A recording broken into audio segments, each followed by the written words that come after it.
This episode is brought to you by Seams Easy record sleeve repair strips. If you collect used records, you need some Seams Easy strips handy for record sleeve repair. They're super easy to use and repair those seam splits to make them like new. Ask your record store for Seams Easy or go to seamseasy.com. Seams Easy with 2 Z's. seamseasy.com. And now, on with the show. Well, hey there, everyone. It's Nate. Welcome to episode 379 of The Vinyl Guide, the podcast for record collectors and music nerds. And today we've got a nice long chat with Mr. Kevin Rutmanis, who you may know from Cows, Melvins, Tomahawk, and he's releasing new music with Hepa-Titus and a collaboration with Trevor Dunn, who you likely know from Mr. Bungle, John Zorn, and a ton of other projects. Now, Kevin has 2 very limited vinyl records coming out on February 17th, including Crackpot Whorehead with Trevor Dunn, limited to 360 vinyl copies, and Hepa-Titus Uneat, limited to 310 vinyl copies. So you'll want to get them as quick as you possibly can. You can go to rockishell.bigcartel.com or message Gina Squaws on Facebook and get them direct from the artist. Grab them fast, as there's only a few of these lovely art vinyl pieces available, and once they're gone, they are gone. Now today, Kevin is what the Australians call full of beans, which is an Australian expression meaning lots of energy. He's truly entertaining. He discusses lots of stuff, including the 2 new records, his time with Melvins, the rare records he plays on, joining and playing with Tomahawk, his memories of working with Electro Records, AMREP, the HAZEXXL vinyl reissues of Cows music, his own vinyl record habits, and lots more. And hey, if you're a patron of the Vinyl Guide, there is an extended version of this interview available at patreon.com/vinylguide, plus a full video. That's right, Kevin does lots of hat changes. There's many visual gags in this very entertaining conversation, and you'll only get to see it and enjoy the extras at patreon.com/vinylguide. And finally, if you're new to the Vinyl Guide podcast, welcome to the show. We're happy to have you here. And when you're done with this interview with Kevin, check out some of our other podcast episodes, including episode 376 with Spike Slauson of Me First and the Gimme Gimmes, episode 372 with Jerry A. Lang of Poison Idea, episode 359 with Michael Crane of Dead Cross, episode 351 with Brian Baker of Bad Religion, Minor Threat, and more, episode 350 with Mr. Tom Hazelmyer himself talking all the rare records of Amphetamine Reptile and more. Subscribe or follow the Vinyl Guide podcast in your podcast app. Scroll, download, listen, and enjoy.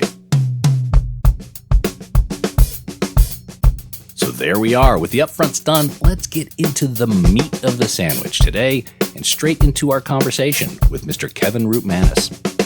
Greetings. Greetings. My hat. I got my hat on. That's a lovely hat. I wore it for this. Is that okay? That's fine. What kind of hat do you call that? Well, I don't like the word cowboy hat. Yeah. That's kind of what it is. Well, it's kind of a cowboy shape, but it's got the round bulbous end to it. The big dome. It reminds me of like I've seen like old pictures of American Indians wearing hats like this.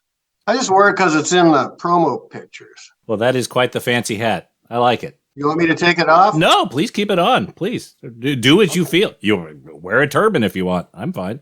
You know, I have a turban. And I thought about it. Should we do a hat switcheroo, like a costume change, like at the host How about of halfway through? How about halfway through you say, "Hey, put a different hat on," and I'll grab another hat. Oh, I wish I had a bell to ring. I have a bell. Okay, you can do all the work. Okay, just ring the bell whenever you feel like a hat change. Yeah. Ladies and gentlemen, Kevin is going back to his hat emporium. He's wandering the halls of the Rutmanis estate, gathering all his hats, coming back with armfuls of hats. Oh, my goodness. I got a few. Look at my bell. Oh, very good. All right, you have the bell. Let's hear the bell, just a little bit of a teaser so we know what to listen for. Bing! Yes, time for a hat change. All right, well, Kevin Rutmanis here, fresh from his hat room in the vast Rutmanis estate, here on the Vinyl Guide. Kevin, thank you so much for coming on the show, mate. Thanks for having me. The mainstream media has referred to you at times as the godfather of grunge, the Pocahontas of the Portland Sound. How do you respond to those critics who said you'd never walk again? I say you were right, and here I am, stuck in this pair of pants. With hats. Look, you're back with a couple of records here. You haven't been sitting still, that's for sure. 2 albums out February 17th. I'm going to try like hell to get this episode out before then, so people have an actual shot at getting these records, because there's only, as I understand, about 250 of each available. Is that right? Something like that. Okay. Something like that. Yeah, they're short runs. They'll be available for download. Well, that's good. But our listeners like the vinyl records, so that's what they're really going to make the run on. Yeah, really beautiful packaging. So, how long have these kind of been in the hopper? How long have they kind of been under production? They were recordings were done, mixed, and mastered. Maybe the end of it's been at least a year, but we had to postpone it because of the pandemic. All the pressing plants were way behind. So this was the earliest we could get them out. So I think that's why Joachim at Rock as Hell, Joachim, I don't know how he pronounces his name. That's why he decided to release them together, I think, because get them out. Okay. You have 2 of them at the same time just by chance. This isn't a use your illusion type thing. Sure it is. It's an illusion. But yeah, it's just, they were done, and why not? Are they connected in any way besides you? I mean, do they have any sort of shared theme or? No shared theme. I mean, there's this ongoing vague work ethic where I really like to let people have a lot of input. I don't do a lot of controlling. So the parameters are wide for what can happen. Well, you get someone like Trevor Dunn on your record. You don't want to, you want him to take it where he wants to take it. Exactly. And I don't think that's always, not even just with Trevor, with anyone, I don't think people always let people, like with the guy that mixed Jim, who mixed both records. He's so good and he's done it so long. And I've stood on the shoulders of so many engineers because I've made so many records that it was time to go. Let's hear it, go crazy. And I always tell people that I play with too, do that stuff that other people won't let you do. Go nuts. This is your big chance. So I like to work that way. It works well for me. Now, I've listened to them both. They both have a very separate feel, at least to me. Like, there seems to be a... Let me get a drink here. I will cut this part out because I'm a professional. Well, I don't think you should. So, with the Hepa-Titus record, it seems to be more of a musique concrète, where with the Trevor Dunn collaboration, more instruments in tune on that one. How do you kind of separate the two? I wouldn't have thought to call Hepa-Titus musique concrète. It feels a little darker. For sure. It's what? It feels a little darker to me. Oh, it feels sure. a little bit more. Yeah. It's, I can't.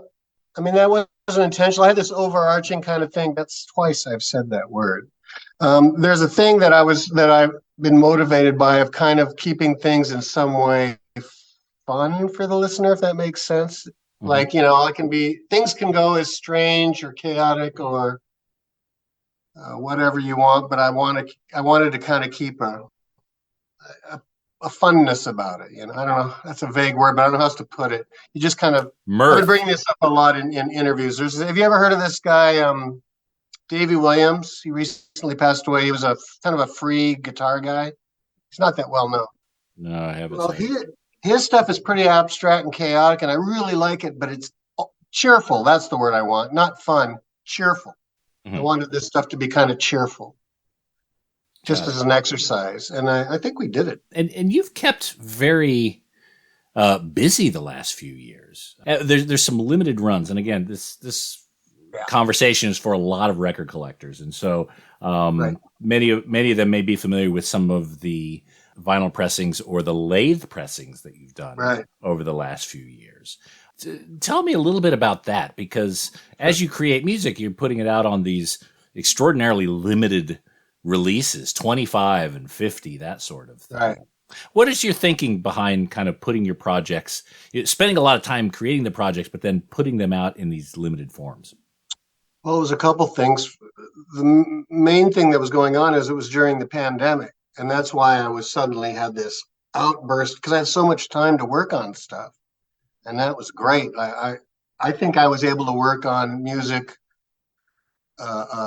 more consistently and constantly than since I started doing this, and that was so great. It was because everyone stayed home and I had stuff at home, so that led to this ability to do like the lathe cut.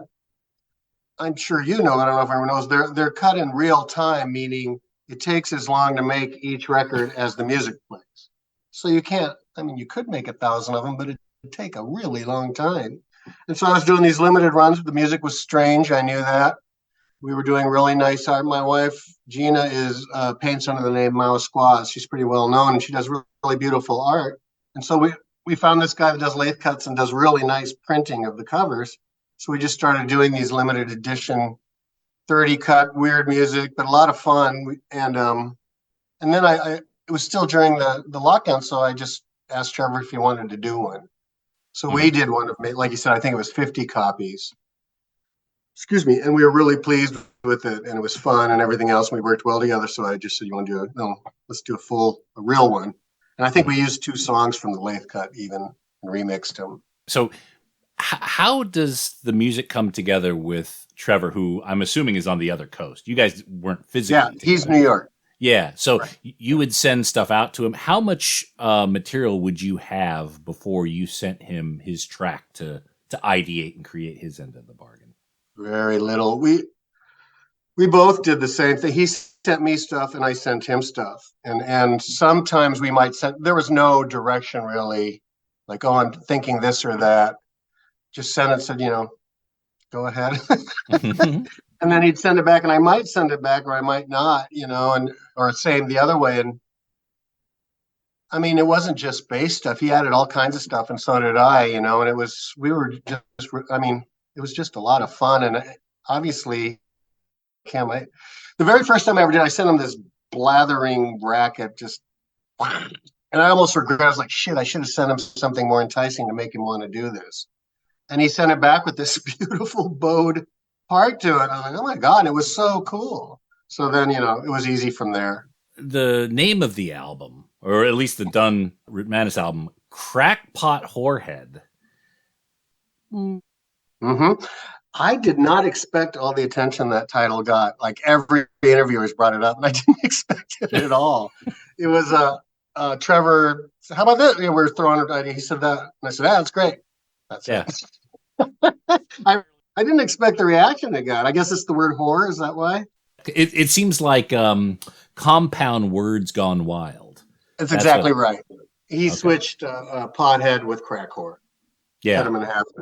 I thought it was really funny. That was it. Oh, that's great. Where'd you get that? Oh, I made it up. Okay. It's an easy mistake to make. Right. I quite like that title, but more European people are just like, oh. That's really surprised. Okay. Well, maybe from being from the U.S. or I'm in Australia now, but being from the U.S., you hear crackhead. You hear those sort of words quite often. Yeah, it kind of doesn't mean a lot. It really doesn't. In Europe, with the multiple languages, they read things very closely to make sure they understand as they self-translate. So that's probably... That makes sense. Yeah. The other record, the Hepa-Titus record, Uneat. Mm. Yeah. What was the provocation for that? Yeah. It's slang for vomiting, and it really made me laugh when I came across it. It's like, oh, that's funny. Uneat. It's so genteel in a way. It really made me laugh. That was about it. I'm gonna start using that. I'm gonna teach my kids that, and that will, yeah. Oh, honey, did you uneat your pizza? I'm not feeling well. I think I have to go uneat. I have to go uneat for a second. I saw this crackpot whorehead in the train station uneating. Yeah, uneating all over the place. The cops came. Yeah, there was a guy uneating on the L train. Yeah. All right, time for a hat change, I think. Oh. Yeah. Thanks for letting me know. That's all right. Thanks for letting me Ding, know. ding, ding. Okay. Oh, wow. Okay, what do we call this? Radical. That is, yeah. It's almost like the goth Statue of Liberty. Yeah, I really like it. I got it at look at that. Look. Yeah. Oh, that's good. It blends right in. I can't tell. I got it at like a Salvation Army or something. Deeply impressed. Okay. Wonderful. All right. So again, recent years, you've done a lot of the lathe cuts. A lot of the work that you do becomes very collectible. Are you aware of kind of a lot of the trading and the desire for a lot, especially the limited edition? You mean in broad terms? Am I aware? Yeah. Oh yeah, I've been buying records myself I am excited when I have something that's hard to get. Mm-hmm. So I get it. Okay. My thing is I would rather find a crappy copy of something rare for cheap, than a pristine. I just think it's cool to have the thing, Yeah. Are you aware of the Love It to Death Alice Cooper record with the original cover? He's standing up and he's got his thumb sticking out. Oh, yeah, yeah. Right? Yeah. And then they banned it. Well, I found a beat to shit copy of that for $1, so of course I bought it. I can't play it, but I've got it, So you're familiar with a lot of the I guess the rarity of records. Not that you spend money or really care about the pristine. I have spent money, but yeah, I'm totally aware of it. Okay, all right. Like what's the most you've spent on a record? Oh, not that much. I can think of $100 one off the top of my head. That was an early pressing of White House that Gina and I got in Japan. White House. Sorry, I don't. You don't know White House? I don't know White House. Really? Ah. It's these English guys. They started in the early '80s. They still make records, and they basically have high, shrill feedback while they scream obscenities. It's my cup of tea. I can't think. I don't know why that White House one jumped out, but I can't think of any time I spent. Oh, maybe a really long time ago. It was around that, or maybe even a little more for the soundtrack to. It was a sci-fi. Oh shit. And the cover was foil, and it opened up like a camera lens. Soundtrack to Andromeda Strain. Oh, okay. That was pretty cool. That cost a little more. Yeah. Are you a soundtrack guy? Do you collect a lot of? I am a soundtrack guy. Okay. All right. I'm not. And yeah, I get it. But what's a good entry point for that? Because I know that's, I'm missing something there. I just haven't had a really good Sherpa. Wow. There's a lot of different styles. That's the thing. Like a lot of people would say, and I would say that if I had to pick my all-time number one favorite soundtrack, it would be John Carpenter's The Thing. And like violins, and it's not, but it's pretty intense. It's pretty cool. Oh, that's a fantastic movie. In fact, I do have the John Carpenter. Was it the Halloween? The recent Halloween, I think from about 4 years ago. That's a great soundtrack. Yeah, it is. He actually wrote. Did he write the music for The Thing as well? Not that one, but his soundtracks are great too. Yeah, for sure. So you're lying. Well, I know a couple things. But I'm not. But there are people. Well, I know Patton. He goes way deep into soundtracks. Oh yeah, he's turned me on to some. And do you know who Ennio Morricone is? You probably do. Yes, yeah. He did The Thing soundtrack.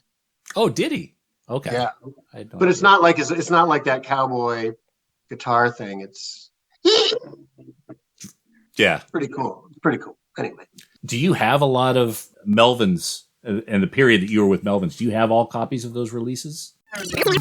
We'll be back after these messages. Hey everyone, I'm here to talk to you about Seems Easy record sleeve repair strips. Ever find a record in a used bin where the vinyl is gorgeous, but the sleeve has this ugly split and is even falling completely apart? Well, that's okay. Grab it anyway, because with Seems Easy record sleeve repair strips, you can fix that right up. Seems Easy record repair strips repair seam splits from the inside, so it doesn't affect the appearance of a record sleeve, but it does make it functional again. With Seems Easy, records can now slide in and out like new. Turn a $5 used record into a $50 functioning collectible. Just ask your local record shop for Seems Easy strips, and if they're not in stock, go to seamseasy.com. That's Seems Easy with 2 Z's. Seems Easy record sleeve repair strips. Seems easy because it is. Oh, and hey, record nerds, don't forget to clean your records with the very best and safest record cleaner, the Groove Washer. Make your records look and sound their very best and store them with confidence using the new Groove Washer Groove Guard record sleeves. You gotta try this out. It makes a huge difference to the quality of your vinyl experience. Ask for the Groove Washer by name at your local record store and accept no substitutes. Or head over to groovewasher.com and use discount code VINYLGUIDE10. All hail the Groove Washer. That's groovewasher.com, discount code VINYLGUIDE10. Now we return to the program, already in progress. No limits.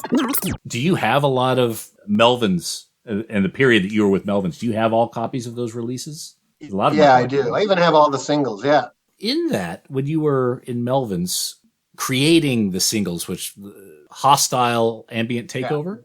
Yeah. Was that just a series of recording sessions that were cobbled together as the singles, or were you guys deliberate about, let's just make 9 singles or however many it was? Those were the songs from the album. Yeah, but we did B-sides, didn't we? But didn't the singles come out first and then the album? I don't remember. That's the way I thought it was. Maybe. I don't know. But they're the same takes, except for the B-sides we did just for the singles. Right. Let's go back a little bit with Cows. All right. So the first record that you made with Cows was on Treehouse. Taint, Plurbius, Taint, Unum. That's the one. What is that Latin for? It's a rather childish joke. E Pluribus Unum, which is on all our money, is in many one, meaning that we've all united. And taint, as you may or may not know, is a schoolyard slang for the strip of flesh. Perineum, is that what it's Perineum, called? yes. That strip of flesh twixt, I believe, the anus and the vagina. And so therein lies the great comedy Thor, I believe. The guitar player came up with that, who was very politically aware. And he was always very irritated with the United States, and he proclaimed, "Taint pluribus, taint unum." That's it. So literally translated would be many taints become one? No, there is no many, there is no one. It's negating it. Taint, tisn't, in the meaning tisn't. Okay. There isn't many, there isn't one. It's a negation of that saying with the childish joke using the word taint. Okay. It's complex yet pointless. I'm lost in the Latin, but okay, fair enough. I don't blame you. How did Cows get involved in Treehouse Records back in the day? He was local. We were in Minneapolis. He was local. There was no one interested in what we were doing, and but he stepped up to the plate. I mean, he sure did. I'm not positive about the timeline because it was so long ago, but I think that possibly Hazelmyer had started AmRep singles, and that maybe Mark was inspired by that. I could be wrong, and wanted to do something. And we were local. We certainly had some kind of reputation, and he, like you said, he stepped up to the plate, and we weren't going to say no. Yeah. Were there conversations with Hazelmyer or AmRep After that, I was just thinking about this because he lived right across the street from me at that point, and I was aware AmRep, all he had done, I think, was a couple of Hail of the Flies singles at that point. Maybe something else. Maybe he might have started Dope Guns and Fucking, I'm not sure, at that point. And I just asked him if he wanted to talk because I thought I was going to try to sway him into doing it, and he was just like, sure, I'll do it. So I didn't really have to. And that was it. He's so great. We've been friends ever since. So that first single on Treehouse, I don't know how many were made. I don't know if you know how many were made. I don't. Chow, you mean? No, Taint Plurbius. Oh, the first album. Yeah. Or the first album, single. Yeah, sorry. Yes, the first album. Sorry. That first pressing goes for around $200 these days. Does? Yeah. I have a test pressing. I wonder what you want to buy it. Yeah, I didn't really realize that. And then Hazelmyer re-released it in a limited run. That's right. Now, I've noticed that some of the Cows stuff has been reissued on AmRep, and the Hayes versions of them with his artwork. Some of them haven't. Pistica. I think there's a couple others that weren't that haven't been reissued. I thought Keith Pickett was the only one. I'm not sure though. You might be right. That's the only one I can remember. Not Orphan's Tragedy has that been? Oh, did that one not come out? I don't think so. I better get on his ass about that. I mean, I don't. As far as I know, there's no design of why they haven't come out. Or maybe he'll do a box set. I think that'd be cool. Well, look, that the Sexy P story, that seems to be the one that a lot of people are trying to get their hands on, especially the Hazelmyer version of it. Is that right? Well, he drew it extra erotica like. Oh, I've got the covers. I didn't know that people were looking for. Yeah, and that one, I believe, and he'll correct me if I'm wrong here, but that was originally distributed at an art show and then made available here in LA. Oh, that's right, with Mackie. Yeah, I was there. Yeah, I think I got a couple. There you go. So when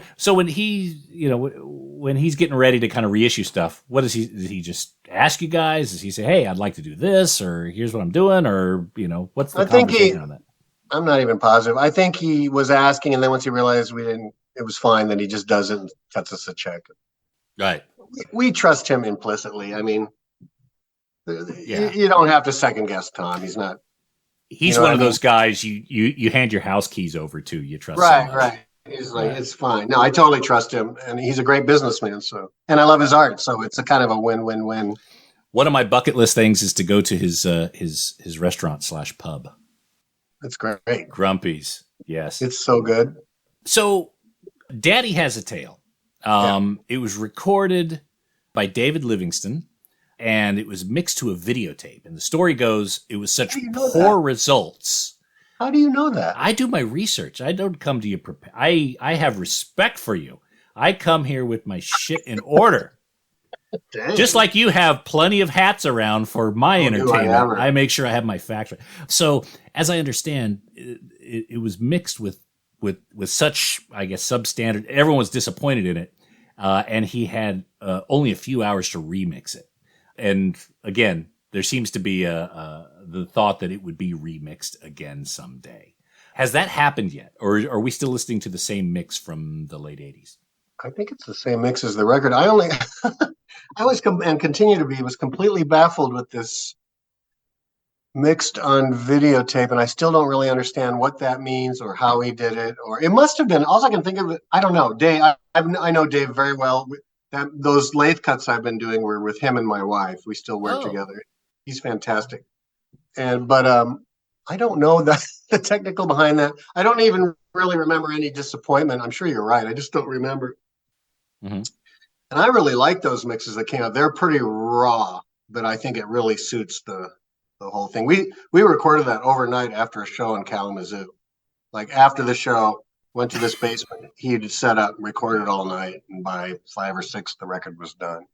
No overdubs, nothing. Well, the story goes that he was disappointed in the final mix, and he's always wanted to redo it. So that could be. And maybe they redid it. I don't remember. Are all the tapes of Cows, multi-tracks, and masters, are they somewhere? Are they well taken care of, or are they kind of scattered to the wind? I don't know. Yeah.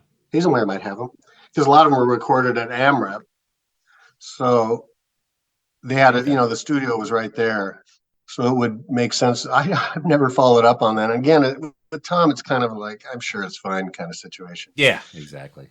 And nowadays, with all the digital stuff, you really can master and press off anything. You really can. As long as you have those masters. They weren't somewhere where they were destroyed. Like I talked to guys from Descendants, the early albums, they have no idea where those things are. No idea. They would record them, they would go on tour, and then they'd come back and their rehearsal room was sacked by the police, or the landlords had thrown all their shit on the lawn. So the master tapes could be anywhere, probably in landfill. Same for me personally. I really don't know where they are. Do you look back much? Do you reflect back much on your career? You're always kind of looking forward. Just kind of moving forward. I mean, it pops into my head. I'll think about something. How about that? But no, you don't. I don't know. Do you look back at like all the work you've done? You know what I mean? You just keep moving. Some people do. Some people are very romantic about protecting and putting that legacy together, that sort of thing. Oh, right. Well, I'm kind of the peace of mind that once I'm dead, I'm done. So it doesn't matter to me what happens after that, And I don't try to control things that I really can't control anyway. All I do is drive myself crazy. There's that cliche, that quote of Andy Warhol's, that you do some art, you put it out there, and while everyone's deciding if they like it, you do some more art. And that's kind of how I function. I think I've heard Buzz quote that too. It's just keep moving. And after a certain point, it's not really my business what happens. I've done everything to it, and then the world can figure it out. And someone was asking me about, what are you proud of or whatever. And when I look back, there are no records that I feel like, oh, I totally blew it. So I'm good with all of it. Mm-hmm. When you moved from Cows to Melvins, mm-hmm. and again, Cows, there seemed to be a lot of freedom for improv, where Melvins, or even Tomahawk, there's a little bit more of a kind of a solid script there. Was that a difficult change for you? Was it weird? What was your reaction? What's funny about that, if we're talking about in the studio, the Melvins were definitely the freest situation. Mm. And the Cows we were very, we were all newer to it then too, but we were pretty nervous about in the studio of like, well, what if this or that, worrying about stuff that maybe didn't need to be worried about. So in a weird way, I think Cows were more controlling and rigid. And then the Melvins that was what was one of the best things about working with them, is they really wanted to hear what I wanted to do in the songs. They didn't just dictate to me at all. In fact, even covering old ones, very rarely did Buzz say, oh, it actually goes like this. There might have been a couple key notes that I was missing or something, but mostly he was just like, do it how you do it. Right. So the songs are different, like live, I know I wasn't playing the same because I didn't really learn the old parts. I'd listen and play along, but I didn't necessarily play the same parts. And I would say, is this okay to be like, yeah, it's fine. So even live, you had that level of freedom that you had. Absolutely. Okay. Yeah, it was a very liberating experience playing with them. So it's kind of, I know it seems like what you're saying, but really the reality of it was the opposite. Okay. Tell me how you ended up joining Melvins. The last Cows record that we recorded, Buzz came to Minneapolis and, produced it. He didn't do any of it, but, it was all his ideas and stuff. And we already knew him. We toured with Melvins. We just really liked him, and we liked the way he worked and the records he did. And he and I got pretty close traveling on big tours because we'd hang out a lot. And we just realized that, we connected. And then he came out and worked with that Cows record. And we really had a good time together, working in the studio together. And I think not long after that, he contacted me and was just like, hey, I'm thinking, do you think you'd be interested in joining the band? And my biggest worry, of course, is it's such different music. It was like, yeah, I don't know if I can, in my head, I'm like, I don't know if I can play this stuff. Mm-hmm. He's so supportive. And he was just like, because I was kind of hedging. It's like, yeah, maybe, I don't know. And then, but yeah, I mean, that's how it happened. He just came to me and said, I think this would be really great. You want to try this? Did you guys go straight into live? Did you go into the studio? What was that next step once you became part of the clique? That's a good question. Because I was still in Minneapolis, and by then they were in LA, both of them. What did happen first?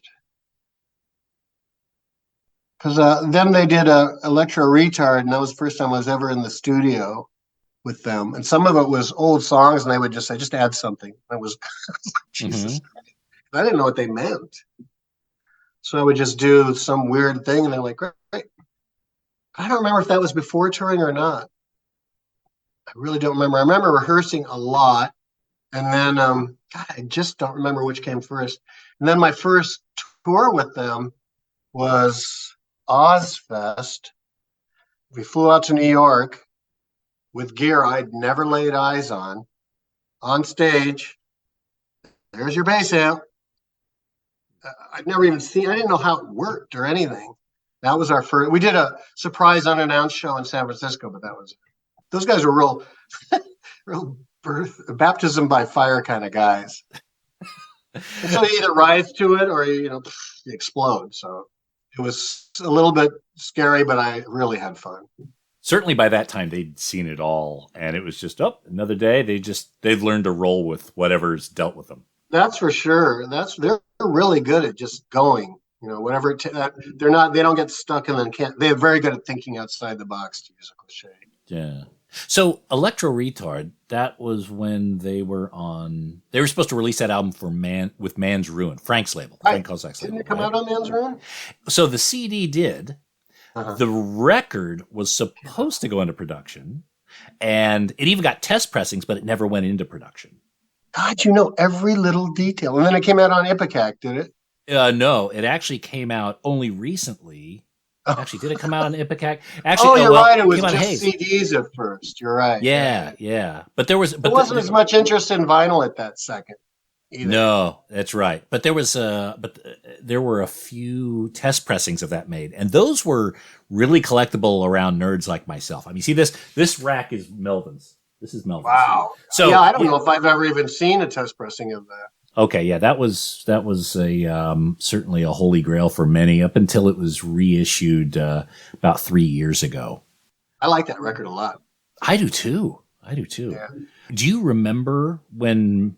I guess you were kind of center of that when Man's Ruin was starting to really kind of crumble a bit. What do you remember about that time? I remember we did some kind of interview with him for I don't know what.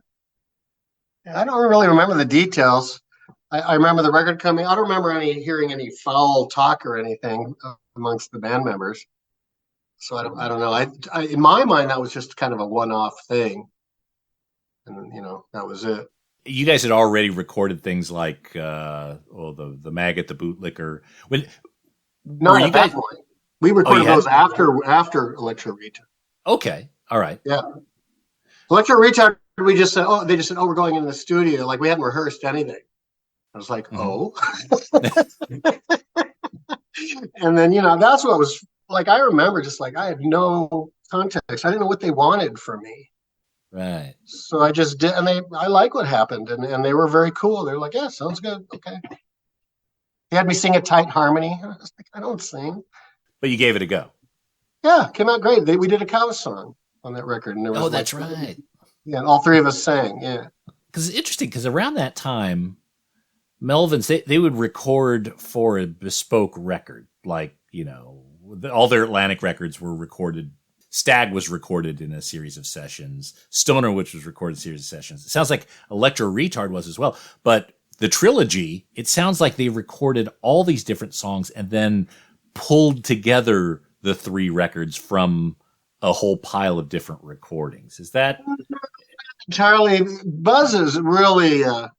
he plans way ahead, records that aren't recorded yet and stuff. And when I was still in New York and hadn't started rehearsing with them, he sent me demos. Well, he sent me demo of Bootlicker anyway. Mm-hmm. And I remember playing along with that was the one I was like, I really want to be on this record. So I really made me want to make this work with them because I really wanted to be on that record. So that record was pretty much worked out top to bottom. And I wish I had a better memory. The Maggot, in my memory, we just learned them and recorded them like right there in the studio and did it pretty quick. And then the other one was with all those different people and the Crybaby, and that was a little more of a process. Right. Okay. All right. Because Dale was on the show and he talked about the trilogy being recorded in a big pile of songs that were then separated into the 3. Oh, that's not how I remember it. Well, I trust him more than me, but the Bootlicker was definitely I had that on, I think it was cassette. He had recorded it himself at home. Buzz had that. It wasn't like they were just this song sketched in, and I just learned or wrote bass riffs. But boy, I knew I was going to like. That's still one of my favorite records I've been on. That's a cool record. I was just listening to that the other night. That's again the trilogy I just absolutely love. Trilogy's Electro great. Retard. The period that you were in the band, I really enjoy it. To me, Melvins are like Frank Zappa. You can kind of there's certain eras that you tend to gravitate more towards others, and it's all good. I'm really glad I'm on those records, even ignoring my own whatever. I think those records are great, and again, I'm not dismissing. Like you said, I really like those records. I think they're really cool. When you hear records that you are on, Do you self-critique? Do you hear things, do you hear mistakes and kind of cringe, or do you, like, how are you able to listen to your past work? Well, first and foremost, I never listen to my past work. Never. Once in a while, like I'll see something come up on YouTube. I go, oh, I'm gonna listen to it. Pretty good. And then that's it. I really don't listen to anything I've been on. But you hear it. Like, you're not like, once in a while, not that much. Yeah. But no, I don't have any glaring, nothing like that stands out. The one thing that makes me laugh that's been going on since I was in the Cows is if I'm somewhere and I don't realize something I'm on is playing, often it'll catch my ear and I'll go, what is this? This is cool. And it's always me. Yeah. I get some satisfaction out of that. You continue to impress yourself. Indeed. All right, I think we're up for a hat change. What do you have for us now? Oh, I got. Well, this is a little absurd, but it's pretty cool. Oh my God, that's like a Life is Hell. Oh yeah, huh? Bunny ears, yeah. No, it's what's his name? God, I forgot his name. Oswald, the Lucky Rabbit. Oh yeah, that was the pre. But, it's Mickey. part of the Mickey. He's kind of a proto Mickey. I love those ears. Look at those. It reminds me of the Life is Hell, the Matt Groening for sure of bunny ear. I'm sure he would agree. With Hepa-Titus and the singles that Hazelmyer has put out, there's a lot of that Lionel cut artwork that has kind of Mickey-esque, almost Disney features. Why is that? I guess, especially with Hepa-Titus, there doesn't seem to be a lot of Mickey stuff in other bands he does. That's a good observation. I don't know. Maybe he thinks of us as kind of a Mickey Mouse operation. Oh, well. No, I don't know. I can't speak for him, but that's, he and I have been, since the oldest days, we all did posters and stuff together and just laughed, and just did ridiculous shit. And I think we like some of the same stuff. It's mostly it. Speaking of Disneyland, when Melvins went to Ipecac, do you recall the conversations of them joining up, or you guys joining up with the label Patton and Greg performing? I can't say for sure with those guys, but I've known Workman since the Cows days. Mm-hmm. He was a big supporter. He was always around, and I think I think Greg would agree that Buzz was really a big part of Ipecac even happening. So yeah, we were kind of there from the beginning. Buzz had his thumb in that pie before it even went in the oven. Yeah. So that was always going to happen. Yeah, and it's been, geez, what a gift to the world Ipecac actually has turned out to be. Oh, absolutely. Right? Yeah. Right. Oh, Greg is he's been on the show. He's credited Buzz for, partnering. You can't really avoid it. Yeah. Buzz is a force. He's like a tidal wave. He really is. It's like you're either going to get drenched or you're going to go along with it, Yeah, but so is Workman. A lot of people don't talk about his band Duh. Oh, we played with Duh. Yeah? There were 2 Duhs. Has he told you that whole story? No. What's that? You got to ask him. It's really weird. Okay. I'm familiar with Duh from the Unholy Handjob and a few others. Yeah. Okay. All right, I'll ask him about multiple Duhs. I used to have a Duh t-shirt that had an arrow pointing up and said I was stupid. Yeah. Oh, I love that. Speaking of the whole Ipecac crew, how did you get involved with Tomahawk? We'll be back after these messages. Psst. Hey, it's Nate here. And rather than run another ad for one of our wonderful sponsors, I just want to ask you all to please consider becoming a patron of the Vinyl Guide podcast. Now, as you may well know, podcasting pretty much makes no money and survives only by the passion of the host and the support of the audience, which is why patreon.com/Vinyl Guide is so important. It's an absolute lifeline to us. I mean, $5 or $10 per month, the price of a coffee or two, is a huge help and keeps this show going. And for your generosity, I put extra stuff up at patreon.com/Vinyl Guide. I mean, this week I have a full video of our conversation with Kevin Rutmanis, as well as having an extended version of this interview. So more content, it's commercial free, uninterrupted, and I even make the audio files high resolution, so you get to hear everything even clearer. Plus, you get the episodes early, which, when it comes to limited vinyl runs, that could make all the difference in you getting one. So, that's my request. Do me a solid, help support this show, and head up to patreon.com/vinyl guide and make it so. That's all. Thanks again for your ears. Now back to the show, you gorgeous specimen, you. No limits. Speaking of the whole Ipecac crew, how did you get involved with Tomahawk? Man, that's one of my favorite weird musical moments. Was must have been in LA by this time. Was it San Francisco? Whatever. For some reason, Patton was, I think, rehearsing in the same building as the Melvins again. I can't remember, but I do remember the moment of standing in the doorway of the Melvins practice space with Buzz just talking about something. You look way down the hall, I can see Patton walking up, which isn't weird. And then Buzz goes, "Oh, I forgot to tell you. Patton wants to know if you want to be in some band with him." What? And then he walks up right there. So I had to make the decision on the spot. Imagine my surprise. So that's how that happened. Okay. I think Dwayne and he had talked about putting something together. I think Dwayne brought Stanu to the table, and I think Patton brought me to the table, is what happened. Okay. And how quickly did things happen after that? Pretty quickly. I can't give you any time.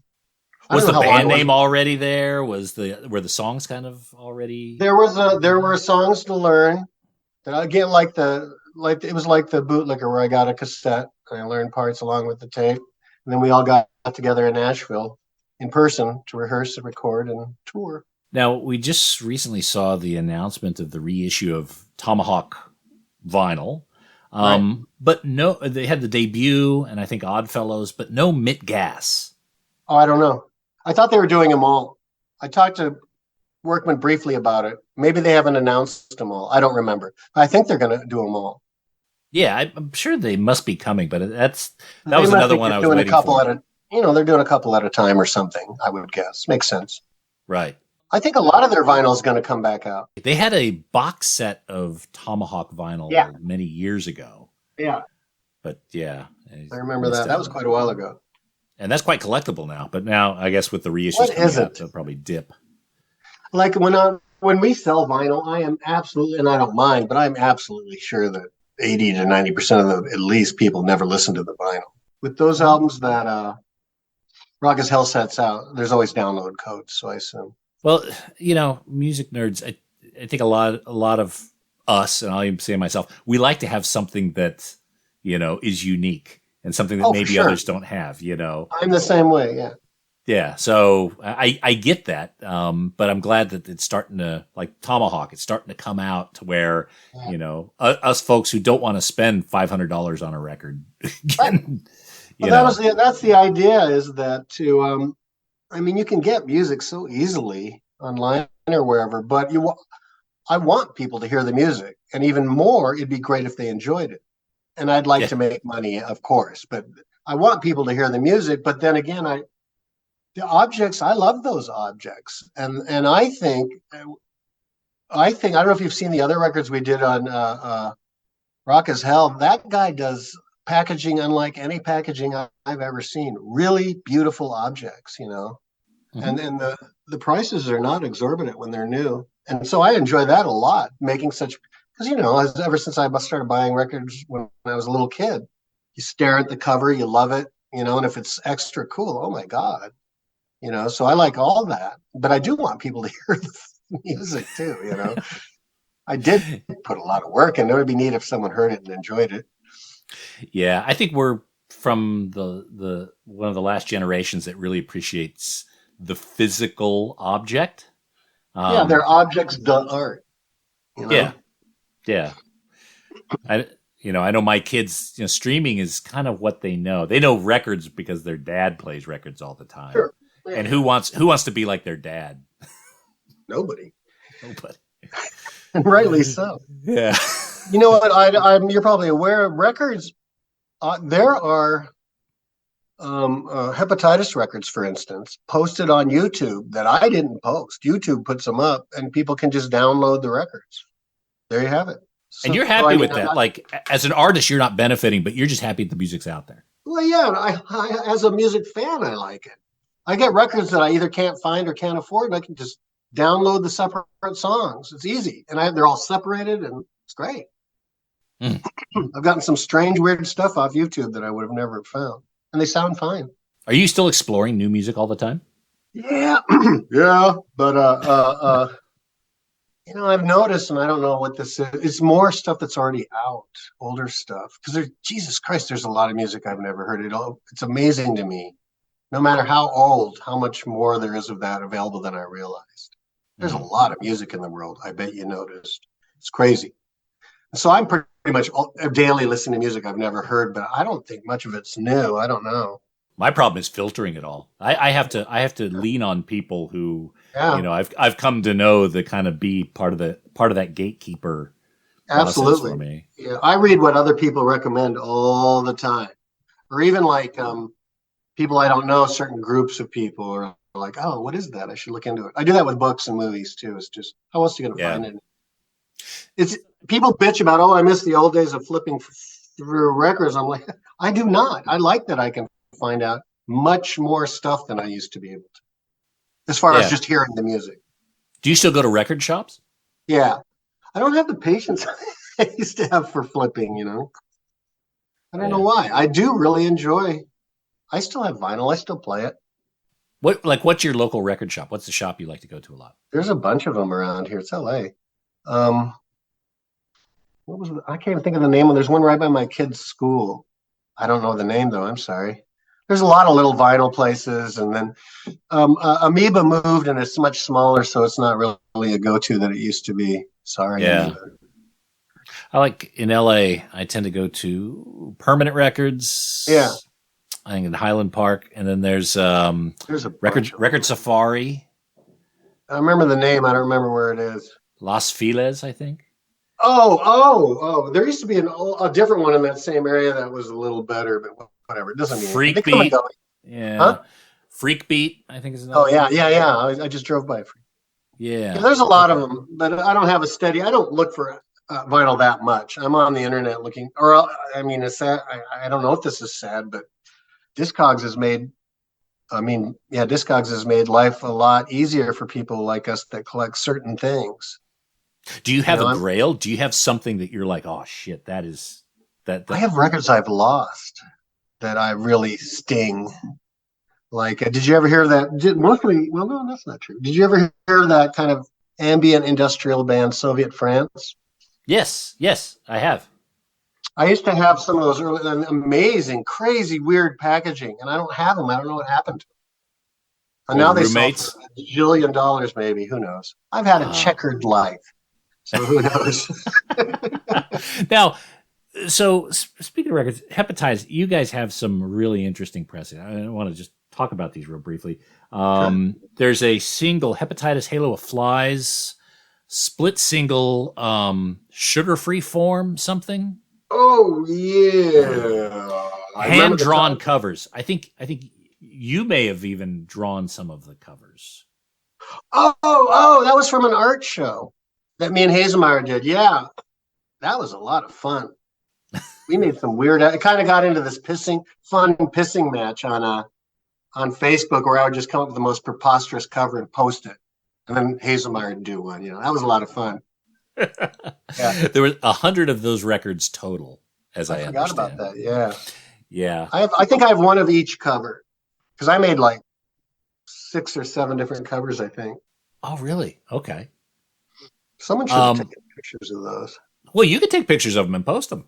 Yeah, there were some good ones. It was just turned into a ridiculous, absurd, offensive war. I think that was on AMREP, if I recall. Yeah. Yeah, and it was very early in his lino cut adventures.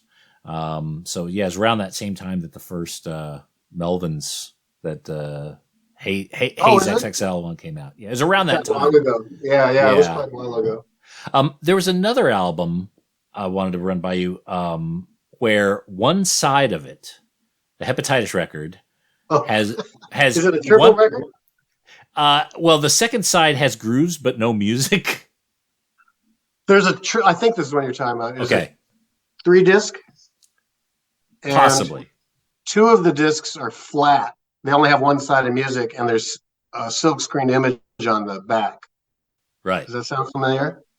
Yeah, I've got a few of those from other artists, I think Seahorse and a few other bands, but I don't have one from Hepa-Titus like that. There's one record I thought... might have an extra. I might have an extra. Oh, really? Oh, wow. All right. If it's the one I'm thinking of, it's triple. You're making me gatefold. moist. Yeah. Okay. Triple gatefold, and my wife did all the design, so anything that from here on that's offensive is her fault. And there was the record was called Omega Pig, and it was considered part like half Hepa-Titus and half Teenage Larvae with Dave Livingstone. We used to do music together. So it's 3 discs. The middle one was 2-sided, 33 and a third. And then there was 2 extra discs that were 1-sided, 12-inch 45s. And on the flat side was silk screened an Omega sign with CU, and then the other one an Omega sign with NT. So it spelled cunt when you held it up with Omega signs. I thought that was a pretty amazing package. I'm in. The one I'm talking about, I just looked it up. Hepa-Titus Volume 2, the label Lando Smiles. It is a giving the Giving Brain Volume 1 and the Giving Brain Volume 2. That was really early. The first part of that was cassettes, and the second part was vinyl. And one side of it, apparently, it says, has grooves and plays, but nothing is recorded on it. I don't remember. It's possible. It sounds like me. I really don't remember. Yeah, that was like our first stuff we ever put out. This guy he was great. God, I can't think of his name. He's going to be mad. Anyway, and first we did like a 4 cassette box thing. That was part 1, and volume 2 was on vinyl. And that stuff's on the Bandcamp. Okay. So it can be downloaded. That stuff's weird. There was no drummer at that point. So when you make music now, and Gina, your wife, does the artwork. And some of the music. Mouse goes, right? Am I saying she that does right? all the artwork. Yep. Does she do the artwork after listening to the music? Is it inspired by the music? How is her art connected to the music that's on the record? Gina. I don't think she's here. She doesn't, they're not already done. So she does them for the record, but I can't tell you directly how much she's influenced by the music. It's probably just a feeling of, the feeling. That's the kind of stuff.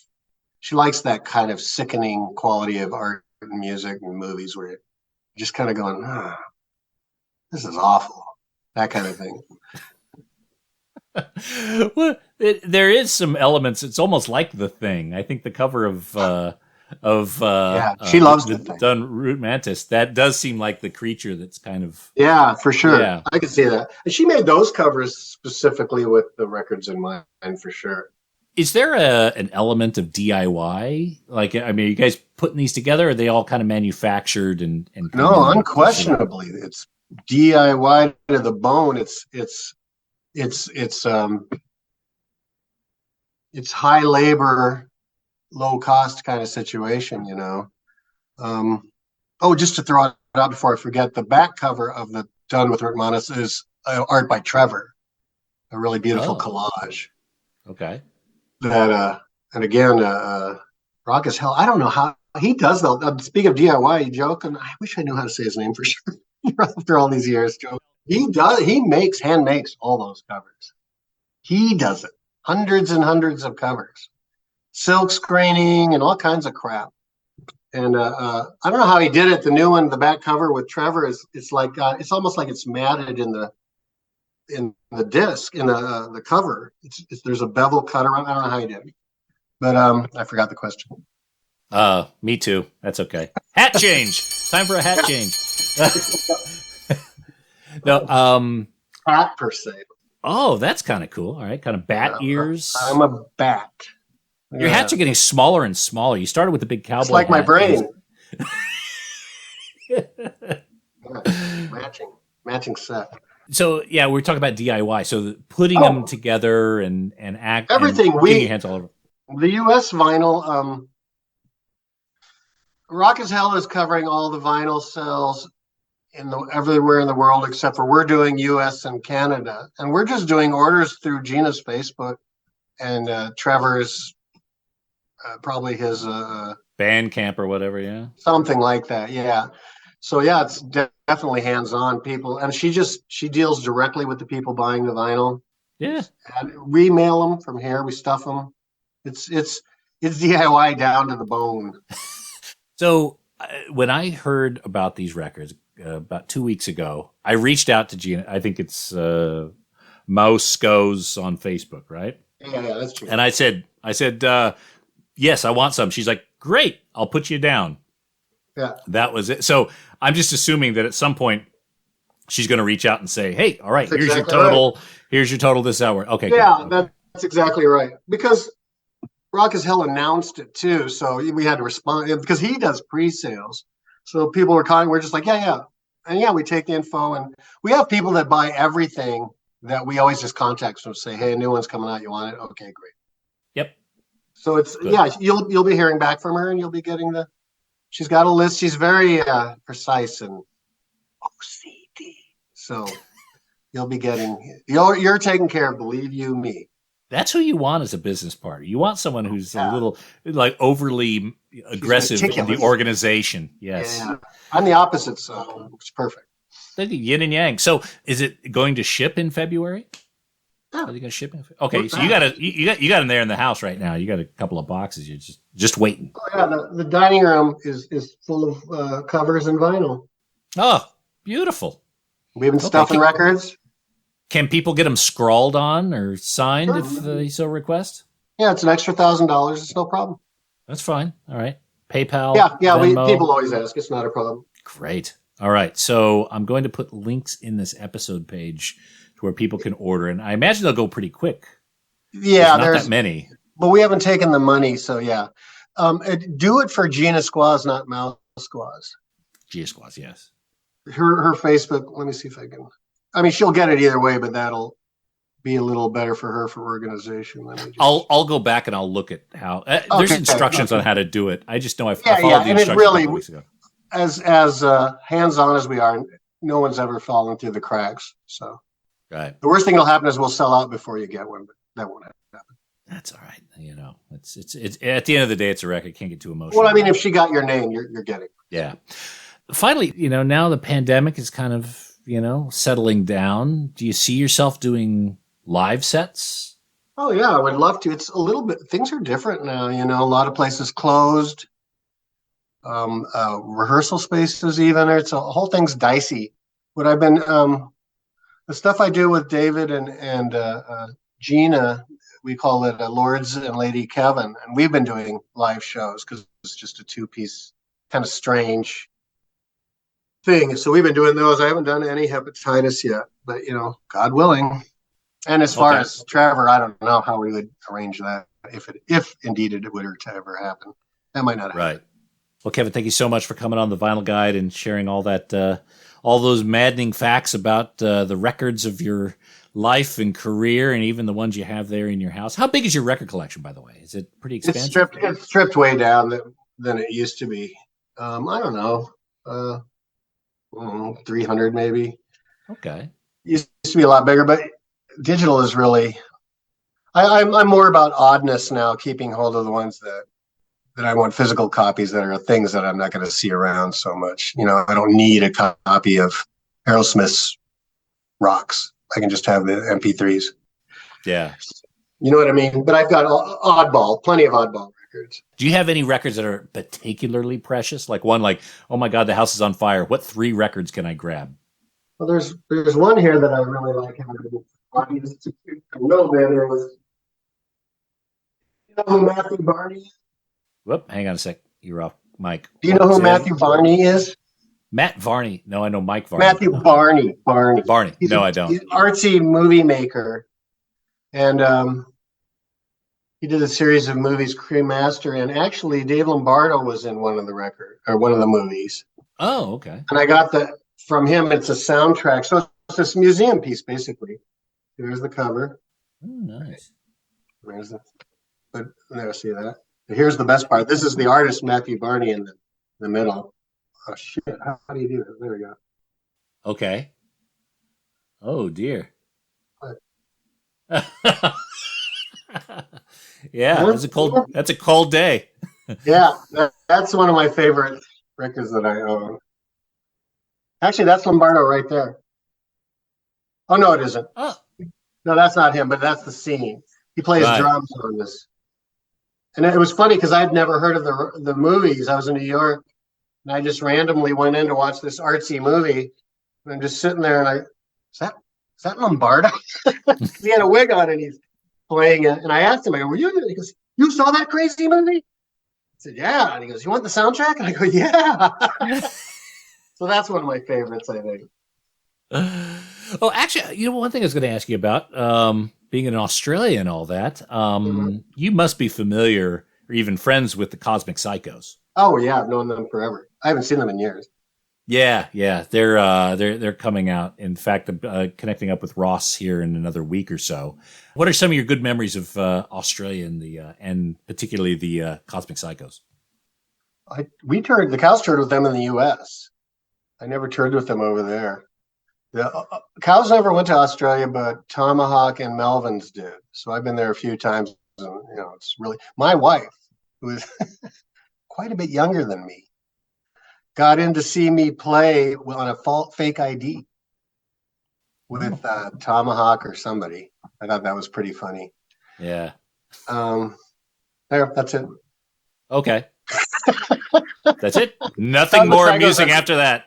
Cosmic Psychos are great friends. I haven't talked to them in years, but yeah. Yeah. Ross just wrote a children's book. Oh, I would really like to have that. What's it called? Do you know? Oh, it's something like the little kangaroo. Oh, Yeah, it's not the wee cunt.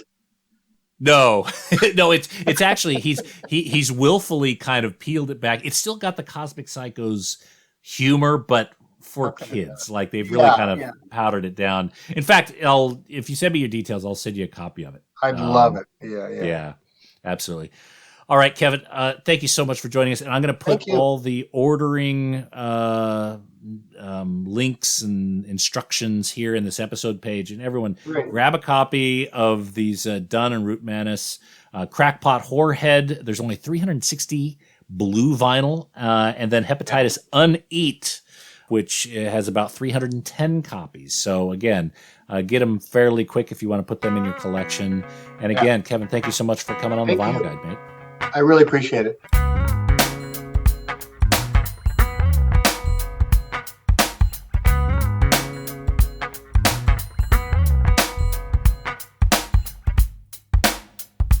There we are, Mr. Kevin Rutmanis, here on the Vinyl Guide podcast. And just a quick programming note, in the interview, Kevin and I spoke about David Livingston and some of the work that he did with Hepa-Titus and some of Kevin's projects. Unfortunately, in the day or days after this interview was conducted, David passed to his next plane of existence. So, our deepest condolences go out to David's family and circle of friends. He left behind quite the legacy of work. Look him up, David B. Livingston. Thank you so much for your work while here on Earth.